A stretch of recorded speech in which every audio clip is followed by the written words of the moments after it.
Welcome back to another Computer Sluggish video.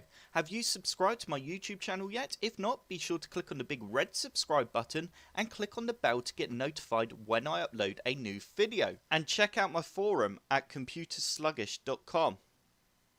In today's video, I will be showing you how to re-register your ActiveX controls in Windows 10. If you're having problems with ActiveX, then this is definitely the first step that you should take. To start off with, first you need to click on the link that's in the description below and you will end up on my forum. You now need to scroll down and we now need to copy the text here. We now need to open up Command Prompt by opening up our start menu and type in CMD. You now need to run Command Prompt as an administrator.